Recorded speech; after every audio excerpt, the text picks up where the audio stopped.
पूर्णमिदं पूर्णात् पूर्णमुदच्यते पूर्णस्य पूर्णमादाय पूर्णमेवावशिष्यते। ॐ शान्ति शान्ति शान्तिः। ॐ सहना भवतु सहनौ भुनक्तु सह वीर्यं करवावहै तेजस्विनावधीतमस्तु मा विद्विषावहै। ॐ शान्ति शान्ति शान्तिः। शङ्करं शङ्कराचार्यं केशवं बादरायणं सूत्रभाष्यकृतौ वन्दे भगवन्तौ पुनः पुनः। ईश्वरो गुरुरात्मेति मूर्तिभेदविभागिने व्योमवद्व्याप्तदेहाय दक्षिणामूर्तये नमः। ॐ शान्ति शान्ति शान्तिः। श्री प्रेमपुरी अध्यात्म विद्या भवन के जो दोनों प्रातस्मरणीय महापुरुष है, श्रोत्री ब्रह्मनिष्ठ ब्रह्मलीन स्वामी प्रेमपुरी जी महाराज और श्रोत्री ब्रह्मनिष्ठ ब्रह्मलीन स्वामी अखंडानंद सरस्वती जी महाराज, इन दोनों ही महापुरुषों के चरणों में मैं बारंबार प्रणाम करता हूँ। बड़ी प्रसन्नता का अवसर है कि हम लोग कृष्ण यजुर्वेदी कैवल्योपनिषद पर विचार कर रहे हैं।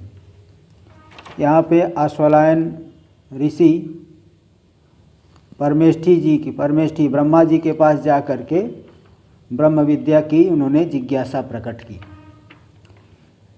ब्रह्म को जानने की इच्छा प्रकट की। क्या साधन बताया गया, उत्तम अधिकारी के लिए बताए, और जो इस प्रकार से जिनको ज्ञान की उत्पत्ति नहीं हो सकती, क्योंकि हर एक व्यक्ति के अंदर उत्कृष्ट योग्यता नहीं होती। उत्कृष्ट वैराग्य, उत्कृष्ट मुमुक्षा हर एक व्यक्ति के अंदर नहीं होती। इसलिए एक भिन्न प्रकार से भी निरूपण कर रहे हैं, और संसार का भी निरूपण बीच बीच में यहाँ वेदांत शास्त्र में किया जाता है। गमनागमन के निरूपण से वैराग्य बढ़ता है, और वैराग्य बढ़ने से मुमुक्षा भी बढ़ती है। इसलिए विवेक चूड़ामणि में तो आप देख सकते हैं, मंद मध्यम रूपापि सा प्रवृद्धा प्रसूयते, एक श्लोक आया है। उस श्लोक में दिखाया गया है कि देखिए मुमुक्षा 3 प्रकार की होती है। मुक्ति की इच्छा जो होती है 3 प्रकार की होती है। सबसे पहली बात तो जो व्यक्ति सांसारिक व्यवहार में ही लगा हुआ है, संसार की वासनाओं से वासित उसका अंतःकरण है, संसार व्यवहार को ही सब कुछ मानता है, परमार्थ की तरफ ध्यान ही नहीं देता, ऐसे व्यक्ति के अंदर मुमुक्षा होती ही नहीं। वहाँ मुमुक्षा का कोई प्रश्न ही नहीं है, मुक्ति की इच्छा बिल्कुल नहीं होती। जैसे किसी पहाड़ के भीतर कंदरा है, वहाँ प्रकाश नहीं पहुँच पाता, ऐसे ही जो सांसारिक वासनाओं से वासित अंतःकरण वाला है उसके अंदर मुमुक्षा होती ही नहीं। और जब सत्संग किसी जो है काकताली न्याय से, पूर्व जन्म के पुण्य से किसी संत महापुरुष का समागम हुआ, शास्त्र श्रवण आदि करेगा, तो शास्त्र में तो यही बताया जाता है कि पूरा का पूरा संसार मिथ्या है, हमारा शरीर ही मिथ्या है, तो शरीर के संबंधी वो तो उनको तो दूर से ही छोड़ना चाहिए, बुद्धि हटाना चाहिए। जब शरीर ही छोड़ना पड़ेगा तो अन्य पदार्थों में क्यों मन लगा के रखे हो। तो इस तरह से शास्त्र का श्रवण काल में जो मुमुक्षा उत्पन्न होती है, मुक्ति की इच्छा, उसको कहते हैं मंद मुमुक्षा। वो मंद मुमुक्षा है, उत्कृष्ट नहीं है। तो ये जो मंद मुमुक्षा है यह भी फल की मुक्ति रूपी ज्ञान की उत्पत्ति नहीं कर पाएगी। मंद मुमुक्षा से ज्ञान नहीं उत्पन्न हो पाएगा। जैसे उदाहरण देते, जैसे कोई छोटा सा बच्चा है, 3-4 साल का बच्चा है, उस बच्चे का विवाह किसी युवती से कर दिया जाए तो वो छोटा बच्चा जो है पुत्रोत्पत्ति में समर्थ नहीं हो सकता, क्योंकि उसके अंदर योग्यता नहीं है, वो सामर्थ्य नहीं है। तो छोटा सा 3 साल का बच्चा, 4 साल का बच्चा, वह पुत्रोत्पादन में, संतान की उत्पत्ति में समर्थ नहीं होता। और वही बच्चा अगर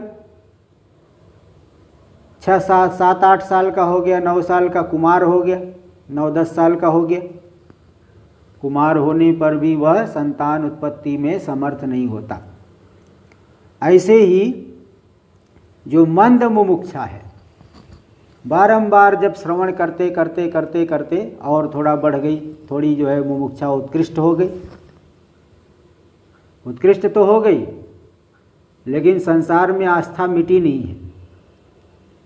थोड़ा इच्छा तो बढ़ी, मध्यम श्रेणी पे आ गई, तो भी संसार में आस्था बढ़ी नहीं, संसार में आस्था मिटी नहीं। तो मध्यम रूपा भी मुमुक्षा ज्ञान की उत्पत्ति में समर्थ नहीं होती, मुक्ति नहीं दिला पाएगी। फिर जब मुक्ति होगी ही नहीं, तब तो मुक्ति होगी ही नहीं, ऐसी कोई शंका कर सकता है? तो बोलते नहीं, जैसे वही कुमार, छोटा बच्चा था, कुमार हुआ, फिर वह युवा हो गया, कम से कम 17, 18, 20 साल का हो गया, तो वह युवा पुरुष जैसे संतान उत्पत्ति में समर्थ होता है, योग्य होता है, ऐसे ही ये जो मंद मुमुक्षा, मध्यम मुमुक्षा भी है। पहले मंद थी, महापुरुषों की संगति बढ़ाई तो मध्यम श्रेणी पे आई, और मध्यम से उत्कृष्ट हो गई, उत्कृष्ट होकर के वही मुमुक्षा ज्ञान की उत्पत्ति में समर्थ हो जाती है, ज्ञान की उत्पत्ति कर देती। इसलिए गुरु की कृपा जो है, इसलिए गुरु की बातों को मानना चाहिए, शास्त्र की बातों को मानना चाहिए। गुरु जैसा बोले उसी के अनुसार व्यक्ति को चलना चाहिए। और शास्त्र आदि श्रवण काल में संसार की वासनाओं को लेके न बैठे, संसार की जो है वासनाओं को एक तरफ रखे, नहीं तो फिर वो ज़्यादा लाभ नहीं होता। एक बार हमारे गुरुदेव जी बता रहे थे, उन्होंने किसी अपने भक्त से पूछा कि तुम आते हो शास्त्र श्रवण के लिए, तुम्हारे अंदर बड़ी श्रद्धा है, तुम्हें शास्त्र श्रवण से क्या लाभ मिलता है? उसने बोला, महाराज जी, शास्त्र श्रवण से सबसे पहला लाभ, वैसे तो बहुत लाभ होंगे, लेकिन 3 लाभ मुझे दिखाई पड़ रहे। पहला लाभ यह है कि जब से आपके महापुरुषों की सन्निधि में आने लगा हूँ, समाज में इज्जत बढ़ गई है, समाज जो है बड़ी इज्जत करने लगा। और दूसरी बात क्या है कि घर में बहू बेटियां जो है बोलती थी, अरे क्या यहाँ बैठे रहते हो, थोड़ा घूम आया करो, तो लोग भी प्रसन्न हो गए हैं। और तीसरी बात है, मेरा खुद का भी टाइम पास नहीं होता था, तो थोड़ा यहाँ आ जाने से टाइम पास भी हो जाता है।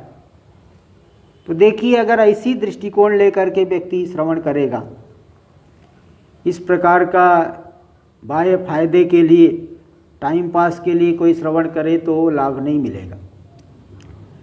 अत्यधिक श्रद्धा से युक्त होकर के, तत्पर होकर के श्रवण करे, तभी जाके वो लाभ देगी। नहीं तो जैसे बता दिया कि वो छोटा बच्चा है, संतान उत्पत्ति में समर्थ नहीं, कुमार भी समर्थ नहीं है, तो मंद मुमुक्षा जो है कुछ लाभ नहीं कर पाएगी।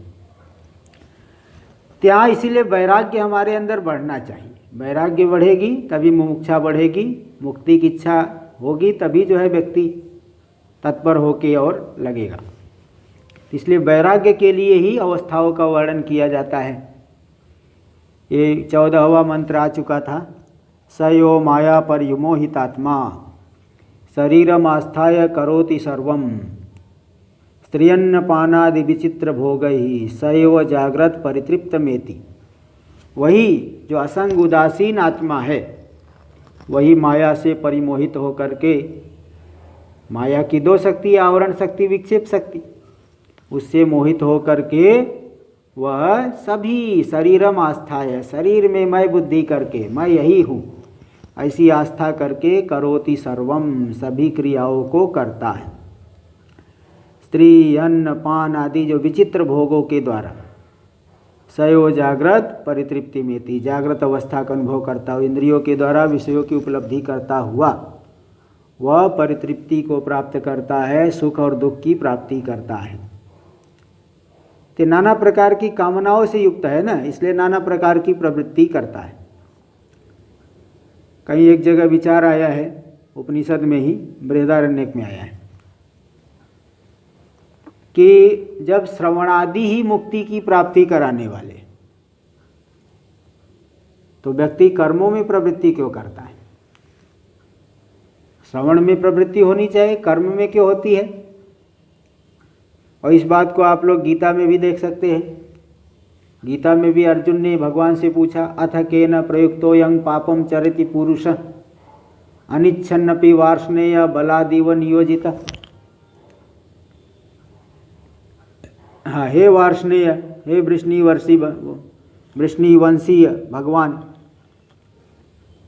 कि किसके द्वारा प्रेरित होकर के यह जीव पाप का आचरण करता है, लौकिक प्रवृत्ति करते रहता है, इच्छा नहीं करने पर भी पाप करता है, जानता है कि पाप करने से मुझे अनिष्ट होगा, जेल में जाऊंगा, बंधन में पड़ूंगा, आगे दुख मिलेगा, तो भी किससे प्रेरित होकर के वह पाप करता है? जीवात्मा, पुरुष जो है जीवात्मा क्यों पाप करता है? उसका हेतु क्या है? तो भगवान समाधान दिए। कुछ लोग तो कहते हैं कि देवता लोग जो है वो छोड़ते नहीं। देवता लोग, मनुष्य तो देवताओं के पशु के समान है।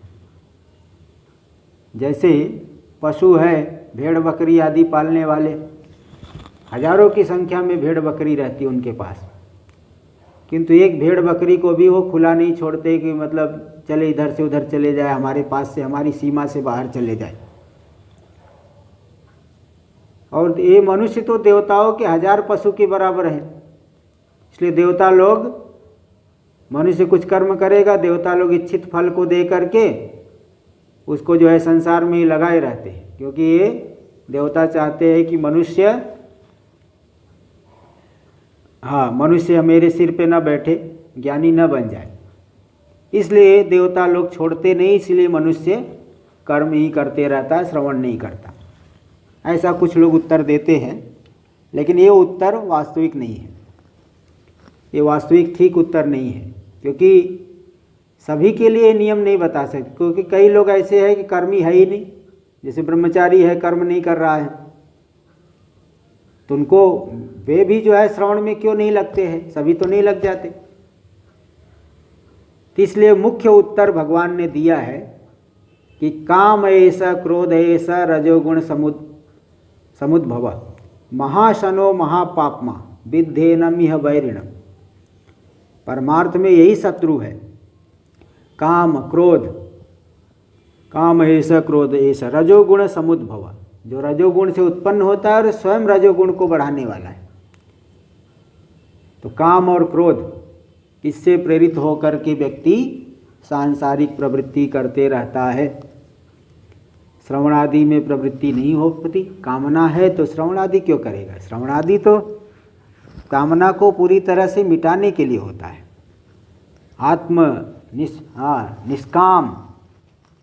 निष्काम भाव से होकर के उस शुद्ध आत्मा में स्थिति के लिए, अनुभव करने के लिए ये श्रवण आदि करते हैं। तो जो कामना वाला व्यक्ति है वो क्यों श्रवण करेगा? नाना प्रकार की कामना वाला, इसलिए कर्मों में प्रवृत्त होता है। तो यहाँ पे यही बता दिए कि स्त्री, अन्न, पान आदि विचित्र भोगों के द्वारा जागृत अवस्था में वह परितृप्ति को प्राप्त करता है, नाना प्रकार के कर्म को करता है। लौकिक कर्म, शास्त्रीय कर्म, शास्त्रीय में भी विहित कर्म, निषिद्ध कर्म, लौकिक प्रवृत्ति भी कोई उल्टा सीधा प्रवृत्ति कर दिया, बहुत माता पिता समझाते रहते हैं तो भी व्यक्ति विपरीत मार्ग में चलने लगता है। जैसे कोई माता पिता नहीं चाहते कि हमारा पुत्र व्यसन करने लगे, लेकिन तो भी करने लग जाते हैं ऐसा, क्षणिक सुख आदि के लिए। तो इसलिए इस तरह से जीव संसरण की प्राप्ति करते रहता है, ये 14वें मंत्र में बता दिए। अब आगे 15वें मंत्र में ये बता रहे हैं कि जागृत अवस्था में जो व्यवहार कर रहा है वो कोई सत्य नहीं है, क्योंकि स्वप्न में भी सबका सब व्यवहार होता है। अगर व्यवहार के लिए सत्य वस्तु ही चाहिए होती, सत्य वस्तु की ही आवश्यकता होती, तो स्वप्न में व्यवहार कैसे कर पाता? व्यवहार करता तो है स्वप्न में हर एक प्रकार का। जागृत अवस्था में तो स्वर्ग तक नहीं पहुंच पा रहा है, ज़्यादा से ज़्यादा कहीं दूर थोड़ा देख लेगा, चले जाएगा। लेकिन स्वप्नावस्था में तो हर जगह चले जाता है, कभी स्वर्ग चले जाता है, कभी कहाँ चले, कभी पाताल लोक का अनुभव कर रहा है, कभी जो जिस वस्तु की कल्पना नहीं कर सकते जागृत में, ऐसी वस्तु का भी अनुभव करता है जीव। तो अगर व्यवहार के लिए सत्य वस्तु चाहिए होती, सत्य वस्तु की आवश्यकता होती, तब तो स्वप्न में व्यवहार नहीं होना चाहिए। तो भी वस्तु नहीं होने पर भी व्यवहार हो रहा है, ज्ञान हो रहा है, उसका अन्य प्रयोजन की सिद्धि हो रही है, सुख दुख वहाँ भी मिल रहा है, जबकि कोई पदार्थ है ही नहीं। इससे यही सिद्ध हो रहा है कि जागृत में भी जो व्यवहार मिल रहा है, सुख दुख मिल रहा है, मिथ्या वस्तुओं से ही मिल रहा है, ये बात सिद्ध हो रही है। इसलिए जगत मिथ्या है। इसमें दृष्टांत रूप से स्वप्न को यहाँ दे रहे हैं। तो ये जो स्वप्न है जागृत का दृष्टांत बनता है, और इसके बाद सुषुप्ति अवस्था को दिखाएंगे। सुषुप्ति अवस्था मोक्ष का दृष्टांत बनता है। जैसे सुषुप्ति अवस्था में कोई विक्षेप नहीं है तो परम सुख का अनुभव कर रहा है। मुक्ति काल में भी कोई विक्षेप नहीं, क्योंकि विक्षेप की जो जड़ है अज्ञान नष्ट हो गया है, इसलिए परम सुख का अनुभव होता है। तो स्वप्नावस्था जागृत के लिए दृष्टांत है। जागृत में मिथ्यात्व की सिद्धि के लिए स्वप्न दृष्टांत बन गया, और सुषुप्ति अवस्था मुक्ति की का दृष्टांत बन रही, क्योंकि जहाँ सुषुप्ति में भी विक्षेप नहीं है, कोई व्यवहार नहीं है, और मुक्ति काल में भी कोई व्यवहार नहीं है। तो इस बात को यहाँ दिखा रहे हैं, स्वप्न और सुषुप्ति अवस्था को, क्योंकि इनका भी जीव अनुभव करता है प्रतिदिन की दिनचर्या में, प्रतिदिन अनुभव करता है। 15वां मंत्र देखिए। स्वप्ने सजीव सुख दुख भोक्ता स्वमायया कल्पित विश्वलोके सुषुप्ति काले सकले विलीने तमोभिभूतः सुखरूपमेति। स्वप्ने सजीव सुख दुख भोक्ता। स्वप्न काल में वह जो जीव है, जीव का मतलब क्या है? जीव प्राण धारणी, जो प्राण धारण करने वाला है, प्राण धारण करके रखा है तभी जो है जीवित है। इस शरीर में अगर प्राण धारण न करे तो जीव का दूसरे लोक में गमन हो गया उपाधि के माध्यम से। उपाधि आती जाती है, यहाँ शरीर में प्रारब्ध कर्म जब तक है तब तक इस शरीर में प्राण धारण कर रहा है और व्यवहार कर रहा है। तो स्वप्ने सजीव, वो जो प्राण धारण करने वाला जीव है, स्वप्न में सुख दुख भोक्ता, सुख और दुख का भोक्ता बन जाता है, भोग करता है, अनुभव करता है। वहाँ कोई जो है प्रपंच तो नहीं है, लेकिन रचना हो गई मन की वासनाओं से। जागृत काल में हम जितना भी अनुभव करते हैं उस अनुभव का संस्कार बनता है। स्वप्न का भी जो ज्ञान है वो पहले हम कहीं न कहीं अनुभव कर चुके हैं। अगर स्वप्न में सिर कटा हुआ दिख रहा है इसका मतलब ये नहीं कि हम इस जन्म में सिर नहीं कटा है, कभी सिर कटा ही नहीं होगा। अनादिकाल से व्यवहार कर रहे हैं। पहले कितने युद्ध होते थे,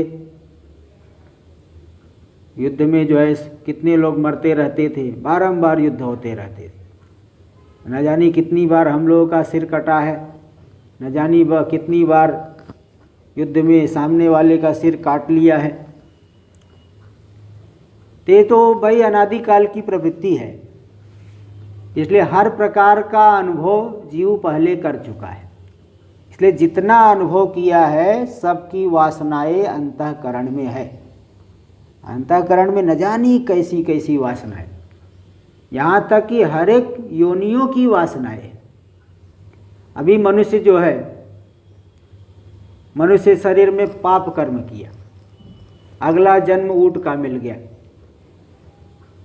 तो थोड़ी रोटी चावल घी नहीं ढूंढेगा, इडली डोसा वो नहीं ढूंढेगा ऊंट, वो तो कांटा चबाएगा, बबूल के कांटे, बबूल की पत्ती, ये सब खाएगा।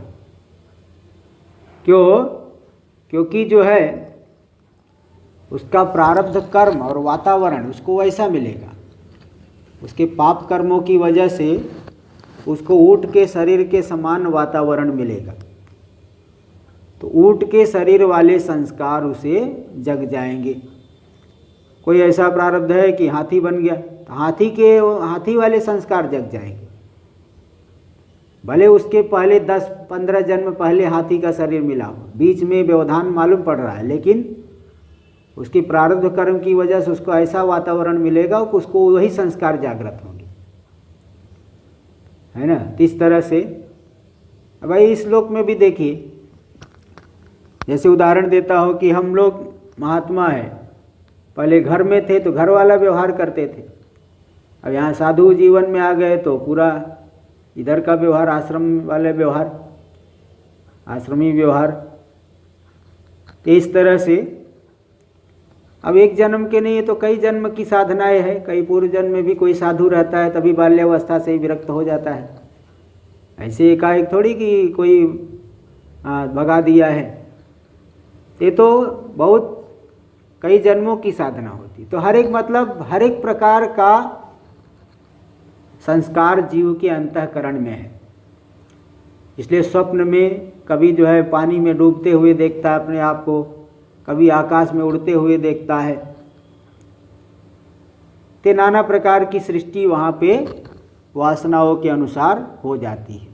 और इसी बात की तरफ वेद के मंत्र भी इशारा करते हैं, न तत्र रथा न रथ योगा, न पथा न पंथानो भवंती। वहाँ पे स्वप्न में रथ भी नहीं है, रथ में जुड़ने वाले घोड़े भी नहीं है, मार्ग भी नहीं है। कोई है क्या वास्तव में? नहीं है। तो भी अथ रथान रथ योगान पथो सृजते, हाँ रथ इसके देखो, इसके बाद उस संस्कार से ही रथ को बना लेता है। मन ही जो है रथ रूप से परिणत हो गया, रथ में जुड़ने वाले घोड़े रूप से परिणत हो गया। संस्कार वाला मन मार्ग रूप से परिणत हो गया। वहाँ भी नाना प्रकार के शत्रु मित्र ये विभाग हो जाता है। जो इष्ट व्यक्ति दिखेगा वह मित्र रूप से दिखाई पड़ेगा, हमारा जो नुकसान करने वाला है वह शत्रु रूप से दिखाई पड़ेगा। वहाँ भी दो विभाग हो जाता है। तो पूरा का पूरा वहाँ भी व्यवहार होने लगता है। सब व्यवहार का प्रकाशन साक्षी करता है। मन तो परिणत हो गया सृष्टि रूप से, और साक्षी जो है उसका प्रकाशन करता है। तो इस तरह से वहाँ भी संस्कार हो जाता है। अविद्या वृत्ति के द्वारा प्रकाशन किया, और फिर जब जागृत अवस्था में आया, अविद्या का काही कार्य अंतःकरण है। अविद्या वृत्ति से जो संस्कार हुआ वह अंतःकरण में अनुवृत्त होता है। इसलिए जागृत में भी उसको स्मरण करता है, मैं यहाँ गया था, स्वप्न में वहाँ गया था। तो स्वप्न में वह जीव सुख दुख भोगता, सुख और दुख का भोग करता है। अब इस स्वप्न में और कई निमित्त कारण भी होते हैं, जैसे वात पित्त कफ। वायु बढ़ी हुई है तो बहुत आंधी तूफान आदि दृश्य देखेगा। पित्त बढ़ा हुआ है तो चारों तरफ अग्नि आग लगी हुई, जंगल में आग लग गई है, ये सब अग्नि वाला दृश्य ज़्यादा देखेगा। और कफ बढ़ा हुआ है तो पानी में डूब रहा है, ये हो रहा है, चारों तरफ जल ही जल दिखाई पड़ेगा। ये भी निमित्त कारण बनते हैं। तो मुख्य तो वासनाएं है, ये सब भी निमित्त कारण है। तो इसलिए स्वप्न में वहाँ पदार्थ नहीं है तो भी दिख रहे हैं। तो व्यवहार के लिए भाई सत्य वस्तु की जरूरत नहीं है। इसलिए जागृत में भी जागृत घटादय पदार्था मिथ्या दृश्यत्वात् स्वप्नवत्, अनुमान कर लीजिए। जागृत में भी जो भी पदार्थ है मिथ्या है, क्योंकि दृश्य है, दिखाई पड़ रहे हैं, जैसे स्वप्न के दिखने वाले पदार्थ। अब कुछ लोग कहते नहीं, स्वप्न में भी कभी कभी सत्य दिखता है। आपने स्वप्न में देखा कोई कार्य आप जागृत में अनुष्ठान कर रहे हो, स्वप्न में आपने देखा वो कार्य पूरा हो गया। कोई विद्यार्थी बहुत मेहनत से पढ़ रहा है, स्वप्न में देखा कि मैं परीक्षा पास कर गया हूँ, लोग मेरा सम्मान कर रहे हैं, और बाद में वो घटना हो गई, तो स्वप्न तो सत्य हो गया। देखिए भाई, स्वप्न सत्य नहीं, वह सत्य की सूचना दे दिया। स्वप्न तो मिथ्या है, स्वरूपतः मिथ्या है। जो स्वप्न में देखेगा वही हुआ था क्या? अलग से जागृत में होता है फिर। इसलिए स्वप्न तो मिथ्या ही है, किंतु वह मिथ्या भी सत्य की सूचना दे देता है। जैसे पहले बताया कि गाड़ी में वो ड्राइवर लोग जो साइड मिरर लगा के रखते हैं, बगल में दर्पण लगा के रखते हैं, उस दर्पण से उन्हें दिख जाता है पीछे कौन सी गाड़ी आ रही। तो दर्पण में जो गाड़ी दिख रही, वाहन दिख रहा है, वह सत्य है क्या? दर्पण वाला सत्य नहीं, पीछे वो सत्य नहीं होने पर भी पीछे के वाहन की सत्य, व्यावहारिक सत्य वाहन की सूचना दे दी। इसी प्रकार आईने में देख करके जो तिलक आदि लगाते हैं, तो आईने में देख करके लोग अपने बाल को संवारते हैं, आईने में मुख दिखता है, तो आईने में दिखने वाला जो प्रतिबिंब है वही है, वही मुख नहीं है। उसके द्वारा मुख की सूचना मिलती है, सत्य व्यावहारिक सत्य वस्तु की का ज्ञान होता है। इसलिए स्वप्न के पदार्थ को सत्य आप नहीं कह सकते, स्वप्न के पदार्थ तो मिथ्या ही है। तो जो दृश्य है वह मिथ्या है, जैसे स्वप्न के पदार्थ। ऐसे जागृत काल में भी सभी पदार्थ मिथ्या है, तो भी सुख दुख हो रहा है। जहाँ पे जैसी वासनाएं बना के रखा है वहाँ पे वैसे ही सुख दुख होता है। पंचदशीकार ने तो इसमें कुछ हेतु बताया है कि जीव सृष्टि और ईश्वर सृष्टि। एक तो जीव सृष्टि है और एक ईश्वर सृष्टि। देखिए, ईश्वर सृष्टि में कोई वैरूप्य नहीं, विषमता नहीं है। ईश्वर तो पूरे के पूरे संसार को पंचभूतात्मक बनाए, पांचों भूतों का ही विकार पूरा का पूरा संसार है। पांचों भूतों के माध्यम से पांच भौतिक सृष्टि। लेकिन ये जो अंतर आ रहा है, जो कोई हमें अच्छा लगता है, बुरा लगता है, कहीं से सुख मिल रहा है, कहीं से दुख मिल रहा है, ये जो भोग्यत्व, ये मेरी माँ है, मेरी बहन है, मेरी पत्नी है, पति है, भाई है, बहन है, पिता, गुरु, शिष्य, ये सब जो आकार हमने बनाया, ये जीव ने बनाया। तो जीव ने आकार, भोग्यत्वाकार दिया, या पिता है, या पत्नी है, या पुत्र है, अलग अलग आकार दिया। अलग अलग आकार देने से जो है उसे सुख दुख का अनुभव होता है। इष्ट है तो सुख मिलेगा, अनिष्ट है तो दुख मिलेगा।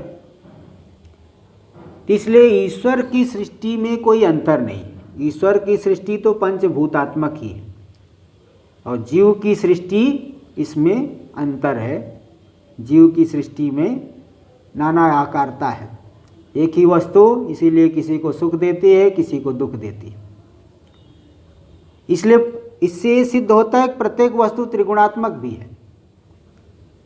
प्रत्येक वस्तु त्रिगुणात्मक है, इससे भी सिद्ध हो रहा है ना। त्रिगुणात्मक तीनों गुणों का कार्य है, क्योंकि कहीं से किसी को सुख मिल रहा है। त्रैगुण्य विपर्याच चैव, त्रैगुण्य का विपर्य आत्मा में, लेकिन पूरा का पूरा जगत त्रिगुणात्मक है। तो किसी वस्तु से आपको सुख मिल रहा है तो उस वस्तु का सत्व गुण उद्भूत हो रहा है हमारे धर्म की वजह से। व्यक्ति में धर्म है, धर्म की वजह से उसका सात्विक रूप उसे दिखाई पड़ेगा। सात्विक रूप दिखने से उसे सुख का अनुभव होगा। और व्यक्ति में पाप है तो उसी वस्तु का राजस रूप दिखेगा। राजस रूप दिखने से वह उसे दुखी बनाएगा भोक्ता को। और बहुत उत्कृष्ट पाप है तो तामस रूप दिखेगा, व्यक्ति मोहित हो जाएगा, मूढ़ हो जाएगा। जैसे पतंगा मूढ़ हो करके अग्नि में कूद पड़ता है, अग्नि में गिर जाता है। इस तरह से तीनों गुणों, प्रत्येक वस्तु त्रिगुणात्मक है। आत्मा तो तीनों गुणों से अतीत है, इसलिए तीनों गुणों का कार्य। तो ईश्वर सृष्टि में तो अंतर नहीं आया, जीव सृष्टि में अंतर आ गया। इसलिए उदाहरण देते हैं कि कोई भामतीकार ने यही उदाहरण दिया है कि कोई एक स्त्री का शरीर है, वह पति के लिए वो सुखात्मक रूप दिख रहा है, सपत्नी जो सौत है उसके लिए दुखात्मक रूप दिख रहा है। कोई दूसरा कामी पुरुष है, उसको चाहता है, उसको मोहात मूढ़ तामस रूप दिख रहा है। कोई जो है सिंह व्याघ्र आदि, उसको शिकार दिखेगा, अपना भोजन दिखेगा। कोई योगी पुरुष है, वो हाड़ मांस का पुतला देखता है, मिट्टी जल रूप आदि देखता है। इस तरह से एक ही वस्तु में अनेक आकार जो देना है, ये जो जीव का है, ये जीव की रचना है। इसलिए जीव की रचना से दुख मिलता है, वास्तव में आकार में भेद नहीं है। ते स्वप्न मिथ्या है। स्वप्न की मिथ्या होने में एक युक्ति, अभी जागृत मिथ्या होने में तो युक्ति दे दिया कि स्वप्न के पदार्थ मिथ्या है, क्योंकि बाद में नहीं दिखता। इसको मांडुक्य उपनिषद में और अच्छे से सिद्ध किए गए हैं कि वै तथ्यम सर्वभावानां स्वप्ने आहुर्मनीषिण अंतस्थाना तु भेदानां संवृतत्वेन हेतुना।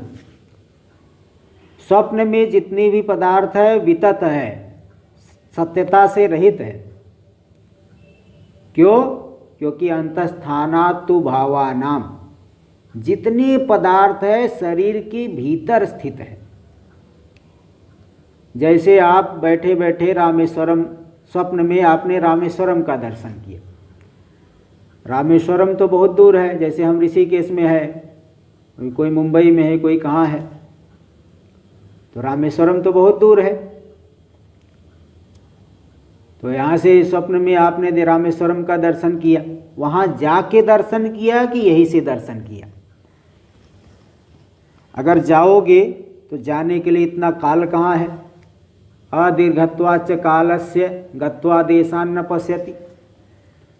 रामेश्वरम जाने के लिए मुंबई से ही जाना है तो कम से कम 10-12 घंटे तो लग ही जाएंगे, भले ही विमान से जाओ, वहाँ तक पहुँचने में 10-12 घंटे लग जाएंगे। और स्वप्न तो यही रात में 10 बजे सोया है, कोई स्वप्न देखा, फिर बाद में नींद भी उड़ गई थोड़े समय बाद ही। तो इसलिए इतना समय नहीं है वहाँ पे जाने के लिए।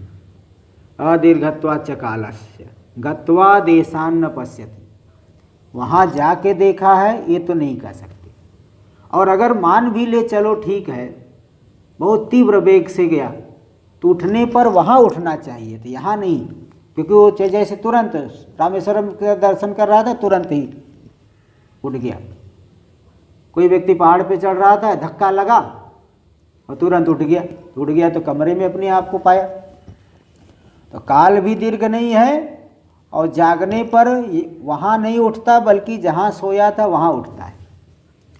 इसलिए कुल मिला करके ये मानना पड़ेगा कि बाहर जा करके स्वप्न नहीं देखता, अंदर ही देखता है। तो शरीर के भीतर बताओ, नदी नाले पहाड़ इतने बड़े बड़े नाड़ियों के भीतर आ सकते हैं क्या? नाड़ी के भीतर नहीं आ सकते। इसलिए स्वप्न के जितने पदार्थ है सब वितथा वैतथ्य, उनमें मिथ्यात्व है, वे मिथ्या है। अंतस्थाना शरीर के भीतर स्थित है, और शरीर के भीतर स्थित होने से क्या है? शरीर के भीतर तो रक्त मांस भी है। बोले नहीं, संवृतत्वेन हेतुना, पर्वत नदी नाले के लिए जितना जगह चाहिए उतना जगह शरीर के भीतर नाड़ियों के भीतर नहीं है। रस आदि के लिए तो उतना जगह तो है, किंतु पर्वत आदि के लिए इतनी जगह नहीं है शरीर के भीतर। इसलिए कुल मिलाकर के स्वप्न को मिथ्या ही जानना पड़ेगा, पूर्व के संस्कारों की वजह से और कुछ उसमें प्रारब्ध कर्म, जागृत के भोग देने वाले कर्म स्थूल कर्म कहा जाता है। व्यक्ति का स्थूल कर्म है तो उसे स्थूल भोग मिलेगा। जैसे किसी के ने बहुत पूर्व जन्म में कोई याग आदि किया है, इस जन्म में राजा बन गया, तो उस पूर्व कर्म के अनुसार उसे बहुत सुख मिलेगा, क्योंकि उत्कृष्ट कर्म किया है, राजा बन गया, सबका अधिपति है, उसे ज़्यादा सुख मिला।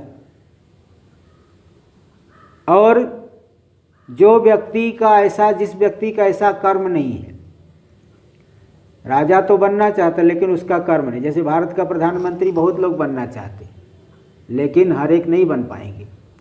जिसका कर्म रहेगा उस प्रकार का वही बन पाएगा, पूर्व जन्म का जो कर्म।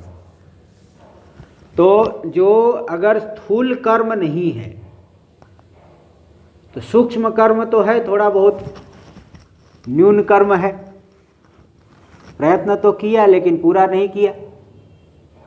जैसे कोई व्यक्ति जो है ज़्यादा पढ़ाई नहीं किया तो 35% पे लेकर के पास हुआ, 40% 50% ही पाया। किसी ने ज़्यादा मेहनत किया तो 80% आ गया। तो अगर स्थूल कर्म नहीं है, सूक्ष्म कर्म है, तो परमात्मा उसे स्वप्न में राजा बना देंगे। स्वप्न काल में राजा बन करके थोड़ा अनुभव हो जाएगा। अब स्वप्न बहुत थोड़े समय के लिए होता है, लेकिन हमें बहुत लंबा काल मालूम पड़ जाता है। 1-2 मिनट 2-4 मिनट ही स्वप्न होता होगा। ये तो वैज्ञानिक लोग, डॉक्टर लोग बता सकते हैं, लेकिन यही बताते हैं कि बहुत थोड़े समय होता है, लेकिन थोड़े समय में ही वो बहुत लंबे समय का अनुभव कर लेता है। तो देखिए, इन सभी युक्तियों से यही मालूम पड़ता है कि स्वप्न तो मिथ्या है, सिद्ध है, क्योंकि वहाँ पदार्थ हो करके नहीं दिख रहा है, शरीर के भीतर दिख रहा है। वासनाओं की वजह से प्रातिभाषिक सृष्टि होती है और वहाँ भी सुख दुख का भोग हो रहा है। तो मतलब सुख दुख जो व्यवहार हम कर रहे हैं, व्यवहार के लिए कोई सत्य वस्तु नहीं चाहिए। तो ऐसे ही संसार व्यवहार हम कर रहे हैं तो संसार व्यवहार को भी सत्य मान करके मत करो। दिखने को तो मायावी भी दिखा देता है, स्वप्न के भी पदार्थ दिखते हैं लेकिन सत्य नहीं होते। इसलिए जैसे स्वप्न के पदार्थ मिथ्या है, इसी प्रकार जागृत में भी हम व्यवहार कर रहे हैं, यह भी सत्य नहीं है, मिथ्या है। तो सत्य क्या है? हमारा स्वरूप एकमेवा द्वितीयम ब्रह्म। जिसमें लंबी फिल्म, जिसमें इतनी लंबी पिक्चर चल रही है, फिल्म चल रही है, वह पर्दा अधिष्ठान ही सत्य है। हमारा स्वरूप ही सत्य है और वह सच्चिद आनंद रूप है। ते जागृत का मिथ्यात्व तो इस स्वप्न के दृष्टांत से सिद्ध होता है। अब आइए, इसके बाद तीसरी अवस्था है सुषुप्ति अवस्था। इसका भी हर एक प्राणी को अनुभव होता है। हर एक व्यक्ति चाहता है कि मैं शांति से सोऊं और अनुभव करता है। तो सुषुप्ति काले, देखो ये तो ऊपर पूर्वार्ध हो गया। स्वप्ने सजीव सुख दुख भोक्ता स्वमाया कल्पित विश्वलोके। अपनी माया से ही तत्त शरीर में अभिमान करके जो वासना रूपी लोक है, रथ, हाथी घोड़े देख लेता है, राजा बन जाता है, उसी कल्पित विश्व लोक में सुख दुख का भोग करता है, इसलिए स्वप्न के पदार्थ मिथ्या है। यहाँ तक हुआ पूर्वार्ध, 15वें मंत्र का पूर्वार्ध। उत्तरार्ध है सुषुप्ति काले सकले विलीने, और गहरी निद्रा में चले गया, सुषुप्ति में चले गए। देखिए आप लोगों को कल जागृत का लक्षण बताया था, जागृत का लक्षण दिखा दिया था कि इंद्रिय अर्थोपलब्धिर जागरितम। स्वप्न का भी लक्षण के बता तो दिया, लेकिन लक्षण बता देता हूँ। स्वप्न का लक्षण भी भगवान भाष्यकार ने पंचीकरण ग्रंथ में किया है और भी बहुत जगह आते हैं, प्रकरण ग्रंथों में मिल जाएगा। स्वप्न का लक्षण होता है करणेषु उपसंहृतेषु जागरित संस्कार जह प्रत्यय सविषय स्वप्न इति उच्यते। इंद्रियों के लीन हो जाने पर जागृत अवस्था के संस्कार से जन्य जो प्रत्यय, विषय के सहित जो प्रत्यय, वहाँ स्वप्न में ऐसा नहीं केवल ज्ञान हो रहा है, विषय भी, प्रातिभाषिक सृष्टि, सब विषय ज्ञान हो रहा है। तो सभी इंद्रियों के लीन हो जाने पर जागृत में हमने जो जो अनुभव किया उसका संस्कार, उसी संस्कार के माध्यम से, अब ये नहीं कि इस जन्म का, कई जन्मों का भी संस्कार हो सकता है, जो कि मैं बता दिया। तो जागृत के संस्कार से सभी इंद्रियों के लीन हो जाने पर जो ज्ञान हो रहा है, विषय के सहित में ज्ञान, उसे कहते स्वप्न। तो आज स्वप्न में जो है ये, उसके विषय में ये लक्षण हो गया स्वप्न का। और सुषुप्ति, सुषुप्ति का लक्षण क्या है? सर्व प्रकार ज्ञानोपसंहारे बुद्धे कारणात्मना अवस्थानम सुषुप्ति। सभी प्रकार के ज्ञान के उपसंहार हो जाने पर न तो वहाँ इंद्रियों के द्वारा ज्ञान है और न ही मन के द्वारा, मन भी विलीन हो जाता है, बुद्धि भी जाकर के कारण अज्ञान में विलीन हो जाती है, अज्ञान के साथ अज्ञान रूप से रह जाती है। तो सर्व प्रकार ज्ञानोपसंहारे, सभी प्रकार के ज्ञान, चाहे स्थूल चाहे सूक्ष्म, सभी प्रकार के ज्ञान का उपसंहार हो जाने पर बुद्धि का कारण रूप से अवस्थित हो जाना, यह है सुषुप्ति, गहरी निद्रा, सुषुप्ति। तो सुषुप्ति काले सकले विलीने, सुषुप्ति काल में संपूर्ण प्रपंच का विलय हो गया, अंतःकरण का भी विलय हो गया, सूक्ष्म शरीर भी लीन हो गया है, अंतःकरण भी लीन हो गया। तो तमो विभूता सुख रूप मेति, तम के द्वारा अभिभूत हो जाता है, अज्ञान के द्वारा अभिभूत हो गया, सभी ज्ञान जो है ढक गए, कोई विशेष ज्ञान नहीं होता, कोई विशेष ज्ञान नहीं होता। तो वहाँ पे सुख रूपता, क्योंकि कोई विक्षेप नहीं है ना, इसलिए सुख रूपता का अनुभव करता है। इसलिए यही सिद्ध होता है कि विक्षेप से तो दुख ही मिलता है। जागृत का सुख भी एक प्रकार का दुख ही है, क्योंकि उस सुख को ज़्यादा आप नहीं झेल पाओगे, लेकिन सुषुप्ति के सुख तो अधिक से अधिक चाहेगा व्यक्ति। इसलिए उदाहरण दिया जाता है कि आप कहते हो कि हमें, जैसे जो व्यक्ति कहता है कि मुझे विषयों से सुख मिल रहा है, भाई विषयों से कैसे सुख मिल रहा है? अगर विषयों से ही सुख मिले तो विषय को छोड़ करके गहरी निद्रा में क्यों जाते हो? आपको जो खाना चाहोगे वो खाने को देंगे, जिस प्रकार के आप बड़े बड़े घर में रहना चाहो, महलों में रहना चाहो, वहाँ भी रहने देंगे, जिस प्रकार का वाहन चाहिए उससे घूमने देंगे, लेकिन आपको सोने नहीं देंगे। तो कितने लोग तैयार होंगे? ज़्यादा से ज़्यादा 1 दिन 2 दिन, पागल हो जाएगा व्यक्ति। इसलिए सब कहेंगे कि नहीं नहीं ले जाइए महाराज, हमें सोने दीजिए। तो देखिए सुषुप्ति का जो सुख है ये स्वरूप सुख, इसलिए सुषुप्ति मुक्ति के का उदाहरण बन रही है। मुक्ति में कोई विक्षेप नहीं, सुषुप्ति में भी कोई विक्षेप नहीं है। अब दोनों में थोड़ा अंतर है। आवृत, अज्ञान से आवृत होकर के सुख रूपता का अनुभव करता है सुषुप्ति में, और मुक्ति दशा में अज्ञान रूपी आवरण नहीं है,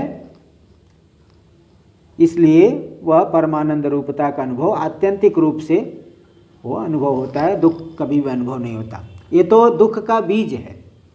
सुसुप्ति भी अज्ञान रूपी आवरण होने से वो दुख का बीज, उस समय दुख नहीं है लेकिन आगे तो दुख हो जाएगा।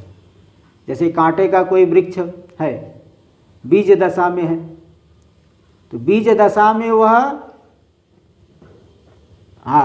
जो है कांटा नहीं चुभ रहा है, किंतु आगे तो वृक्ष बन करके कांटा चुभेगा, दुख होगा। ऐसे ही यह सुसुप्ति अवस्था क्या है, दुख का बीज है। तो वहाँ कार्य रूप नहीं होने की वजह से कोई विक्षेप नहीं है, तो इसलिए स्वरूप सुख का अनुभव होता है, किंतु ढका हुआ आवृत सुख है। इसलिए यहाँ पे सुसुप्ति काले सकले विलीने, संपूर्ण वस्तुओं का कोई विक्षेप नहीं, तो तम के द्वारा अज्ञान के द्वारा विभूत हो करके सुख रूपमेति, सुख रूपता का परमात्मा के साथ एकीभूत हो जाता है। सता सौम्य तदा संपन्नो भवति, सत यानी परमात्मा के साथ संपन्न हो जाता है, एकीभूत हो जाता है। इसलिए सुसुप्ति के सुख को बताने के लिए बृहदारण्यक में बड़ा सुंदर प्रसंग आया है कि वहाँ दिखाए कि जैसे कोई कुमार छोटा बच्चा है, उसके माता पिता अच्छे से दूध पिला दिए हैं, कोई सब परेशानी नहीं है, तो देखो कितना सुखी हो जाता है, कितना हंसते खेलते रहेगा, कोई उसे चिंता नहीं, कोई दुख नहीं, कोई गम नहीं। और दूसरा बात बताए कि महाराज, जैसे कोई महाराज है, चक्रवर्ती राजा, और केवल चक्रवर्ती राजा होने से नहीं, वो धार्मिक भी है। बहुत बड़ा राजा हो लेकिन पापी हो तो भी लोग उसे जो है उसका अनिष्ट चाहते हैं। जैसे राजा वेन थे, बहुत बड़े राजा है लेकिन पापी है, सब प्रजा को कष्ट दे रहे हैं, परेशान कर रहे हैं, तो बाद में ऋषियों ने हुंकार भर करके उन्हें मार दिया। बाद में उन्हीं के शरीर से पृथु जो है मंथन करके उत्पन्न होगी। तो महाराज, कोई महाराज है, राजा है और धार्मिक भी है, सभी लोग उसकी आज्ञा का पालन करते हैं, चारों दिशाओं में उसका राज्य दूर दूर तक फैला हुआ है, उसकी आज्ञा को सभी पालन करते, कोई उनकी आज्ञा को उल्लंघन नहीं करता, और धार्मिक भी है। तो ऐसे राजा का जो सुख है, उसी प्रकार का सुख देखिए सुसुप्ति में होता है। और तीसरा भी उदाहरण दी, महाब्राह्मण, कोई जो है बहुत विद्वान ब्राह्मण है, शास्त्र के अनुकूल आचरण है, शास्त्रीय कर्मों को करते हैं, विषयों के पीछे नहीं भाग रहे हैं, ऐसा जो महाब्राह्मण है, विवेकी पुरुष, उसे किसी प्रकार का जैसे दुख नहीं होता। तो कुमार, महाराज और महाब्राह्मण, इन्हें जैसे किसी प्रकार का दुख नहीं है, ऐसे ही सुसुप्ति का सुख है। वहाँ कोई विक्षेप नहीं है, कोई दुख नहीं है। इसलिए स्वरूप सुख जो है, भले अज्ञान से ढका है तो भी स्वरूप सुख का अनुभव करता है। दिन भर व्यवहार करते करते थक गए, जैसे बैटरी जो है डाउन हो गई तो मोबाइल चार्ज करना पड़ता है। फिर ऐसे दिन भर व्यवहार करते करते हम लोगों की बैटरी जब डाउन हो गई तो फिर परमात्मा के साथ एकीभूत हो करके बैटरी चार्ज करने के लिए सुसुप्ति में चले गए। विक्षेप ज़्यादा है जागृत व्यवहार काल में, तो इसलिए वो है तो परमात्मा के साथ एकीभूत ही, किंतु विक्षेप बहुत होने से अलग मालूम पड़ता है ना, मैं अलग हूँ, परमात्मा अलग है। विक्षेप हो जाए तो बहुत दुख का अनुभव करता है। गहरी निद्रा में चला गया तो परमात्मा के साथ एकीभूत हो गया, बाह्य उपाधि नहीं रही तो सुख रूपता का अनुभव करता है, कोई विक्षेप नहीं, कोई दुख नहीं। इस तरह से मुक्ति का ये दृष्टांत बन गया सुसुप्ति अवस्था। इसी प्रकार मुक्ति दशा में अज्ञान भी मिट जाता है, तो फिर अज्ञान भी मिट गया तो वहाँ पे इसलिए परमानंद रूपता का अनुभव कर लेता है, आत्यंतिक रूप से दुख की निवृत्ति हो जाती है। ते सुसुप्ति संसार और मोक्ष दशा का दृष्टांत स्वप्न और सुसुप्ति के रूप से दिया गया। और संसार दृष्टांत के स्वप्न दृष्टांत से भी बताया गया कि जागृत जगत मिथ्या है। यहाँ ये दिखाए। अब इसके बाद 3 अवस्था तो हो गई, जागृत अवस्था का भी वर्णन कर दिए, स्वप्नावस्था का वर्णन कर दिए, सुषुप्ति अवस्था का वर्णन कर दिए। सुषुप्ति अवस्था के बाद फिर क्या होता है, आगे की कहानी क्या है, इसको दिखा रहे 16वें मंत्र में। पुनश्च जन्मांतर कर्म योगात् स एव जीवः स्वपिति प्रबुद्धः पुरत्रये क्रीडति यश्च जीवस् ततस्तु जातं सकलं विचित्रम्। पुनश्च जन्मांतर कर्म योगात्, पुनः जो है जन्मांतर कर्म के योग से, यानी प्रारब्ध कर्म है, प्रारब्ध कर्म जो है वो तो लंबे समय तक 60 साल का 70 साल का है। एक दिन का प्रारब्ध कर्म पूरा हो गया, स्थूल कर्म स्वप्नावस्था में चले गया, सूक्ष्म कर्म भी एक दिन का विलीन हुआ तो गहरी निद्रा में चले गया। और फिर जब वही प्रारब्ध कर्म उद्भूत हुआ, फिर से प्रकट हुआ, उद्भूत हो गया, प्रकट हो गया, तो उस जन्मांतर कर्म से, प्रारब्ध कर्म के संबंध से फल देने के लिए आया तो गहरी निद्रा से बाहर आना पड़ेगा, तभी तो विषय भोग का अनुभव करेगा। इसलिए जन्मांतर कर्म के योग से स एव जीव स्वपिति, वह जीव पुनः स्वप्नावस्था में आ जाएगा, प्रबुद्ध अथवा प्रबुद्ध, जाग अथवा जाग जाएगा, जागरण में, सुषुप्ति से स्वप्नावस्था में आएगा अथवा जागृत अवस्था में आ जाएगा। यहाँ पे एक विचार होता है, देखो यहाँ दिए स एव जीव, वही जीव आता है जो जिस शरीर में सोया था। हाँ, तय व्याघ्रो वा सिंहो वा वराहो वा मशको वा दंसो वा, हाँ, यथा यथा यथा तत्तद भवंती तत्तदा भवंती, वही का वही जो है बन जाता है, यानी उसी शरीर में वापस आ जाएगा। अब यहाँ बोले भाई उसी शरीर में कैसे आएगा, क्योंकि जैसे आप 1 लोटा गंगा जी का जल उठा के फिर गंगा जी में डाल दो, दोबारा अगर लोटे से पानी निकालोगे तो वही जल निकलेगा क्या? वो जल नहीं निकलेगा, वो तो दूसरा। ऐसे समुद्र में 1 लोटा जल डाल के दोबारा निकालो, नहीं निकलेगा। परमात्मा तो कितना व्यापक है, गहरी निद्रा में चलेगा, कोई परिच्छिन्नता नहीं। तो फिर जो अगर परमात्मा के साथ एकीभूत हो गए हैं तो वही का वही जीव उसी शरीर में कैसे आएगा? जहाँ कहीं भी चले जाए, राजा के शरीर में सोया, किसी मच्छर के शरीर में चले जाए, मच्छर के शरीर में सोया, कहीं सिंह के शरीर में आ जाए, सिंह सोया कहीं हाथी में चले जाए, हाथी सोया तो हाथी के शरीर से फिर कहीं दूसरे शरीर में चले गया, स्त्री सोई पुरुष बन गई, पुरुष सोया स्त्री बन गई, बच्चा सोया वृद्ध हो गया, वृद्ध सोया बालक हो गया। ये आपत्ति आएगी, वही का वही कैसे निकलेगा?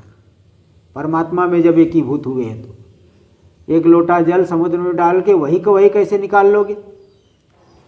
तो बताते हैं कि नहीं, वो अज्ञान, जैसे लोटे में जल अगर ऐसे छोड़ दोगे तो भले वही का वही नहीं निकाल सकते, किंतु वही लोटे का जल अगर पैक हो तो लोटे के सहित समुद्र में डाल दो, फिर निकालोगे वही का वही पैक है, वो तो कोई अंतर नहीं आएगा, वही का वही जल निकलेगा। ऐसे ही अज्ञान से आवृत है, अज्ञान से ढका हुआ है, अज्ञान रूपी आवरण से विशिष्ट होकर के परमात्मा के साथ एकीभूत हो रहा है, इसलिए वही का वही जीव उस शरीर में आएगा। और इसमें कई हेतु दे करके ब्रह्मसूत्र में स्पष्ट किया गया है। स एव तु कर्मानुस्मृति शब्द विधिभ्य, स एव वही का वही जीव उत्पन्न होता है, उस शरीर में आता है, क्योंकि 5 हेतु दिए। कर्म, कोई कर्म है आधा किया आज किया, जैसे प्रवचन जो है आधा जहाँ तक सुने हैं, जहाँ तक विचार किया, अगले दिन फिर वही कहोगे आधा हो वही कर्म करोगे, वही से आगे बढ़ोगे। आज दिन भर जो कार्य किए हो, कल सुबह उठते ही फिर वही से कार्य, उस कार्य को आगे बढ़ाओगे। तो कर्म जो है, जो शेष बचा है, वही कर्म आगे बढ़ाता है।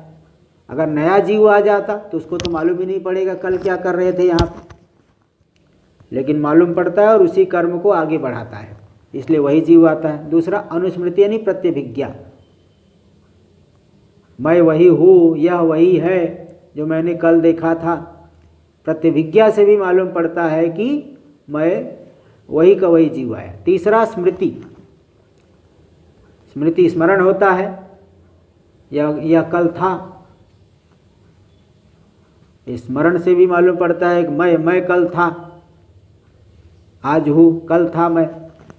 ये स्मरण से भी सिद्ध हो रहा है कि भाई जो अनुभव किया था वही स्मरण करता है, जो अनुभव नहीं किया है वह स्मरण नहीं करता।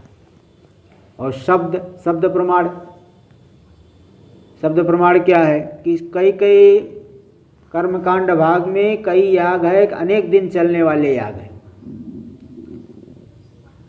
अनेक दिन चलने वाले याग, अगर प्रतिदिन उस शरीर में यजमान बदल जाएगा तब तो अनेक दिन चलने वाला याग एक यजमान कैसे कर पाएगा, एक अधिकारी कैसे कर पाएगा। अनेक दिन वाले यागों का, कर्मों का विधान किया गया, इसलिए वही का वही उस शरीर में आएगा, तभी तो अनेक दिन वाला कर्म कर पाएगा।